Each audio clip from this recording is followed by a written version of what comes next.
Dan Perry here with another Dan on Tech Python video. Welcome to this introductory series of programming with Python. I'm Dan Perry.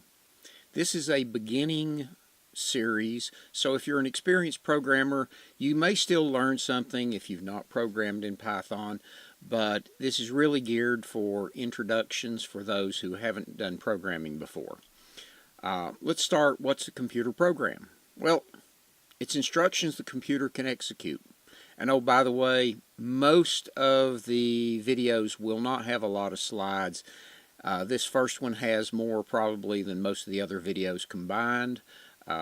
So just be aware that not going to be a lot of slides. It's going to be a lot of hands-on. So we've got source code. That's what we type. That, in our case, will be the Python program that we're going to type. It's written by humans, although more and more automation is occurring, but it's what we'll type. The executable code is the machine instructions that a computer understands and executes. Those machine instructions have been converted into those machine instructions from the source code. Some languages are what we call compiled. So we get an executable code, a file that can be executed anywhere on a platform that it's designed for. You take the source code, you run it through a program called a compiler. That compiler converts the source code to machine language. So we take our source code, we run the compiler in, or run it through the compiler, it gives us an executable program, and then that executable program can be then executed over and over again as often as we want. It's generally faster than interpreted programs, but if you're going to be running it on different operating systems, you need to compile it on separately for each of those operating systems. C and C++ are examples of compiled programs. An interpreted program is a program that you write your source code and it is converted to machine code and executed as you run the program. So it's generally slower than compiled because it has to be converted. Although today's computers are so fast that speed's not always a big factor. Since it's converted to the machine code as it's interpreted, as long as there's an interpreter for a particular platform, you can run it on that one. So the interpreted language takes the source code, runs it through the interpreter, and then the interpreter sends the machine instructions to the computer or to the processor to execute. Now, Python is an interpreted language. It was first released in 1991. It was created by Guido van Rossum. It is an object-oriented language like C++ or Java. It has its own programming style and philosophy.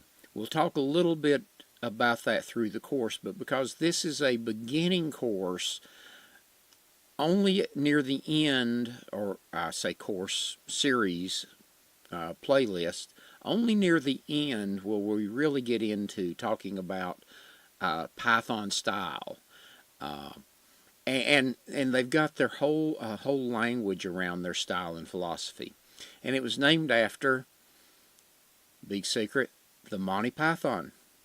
Guido was a fan of Monty Python, so he named the language after Monty Python. Now there are a number of ways we can do Python programming. There is a command line shell, so whenever you have Python installed in a system, that command line shell will be available, and you can type commands in through the shell. You can also run programs through the shell. In Windows, somehow I've got my slides out of order, but that's okay.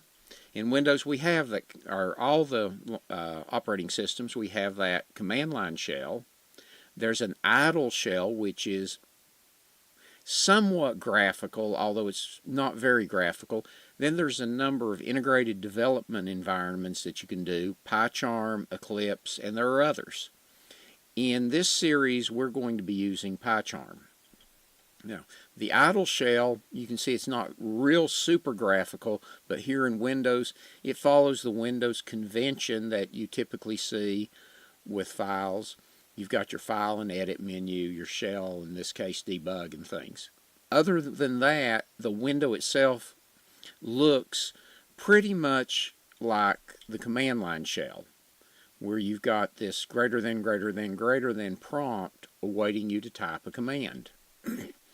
And we have our integrated development environments.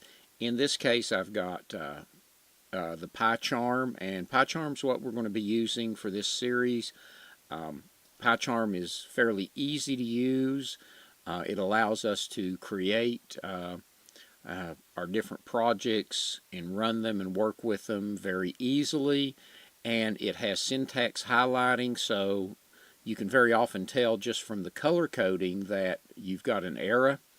So PyCharm is a very good environment to work in. Well, that's it for this introduction, and now on to Python. Thank you for watching this Dan on Tech video.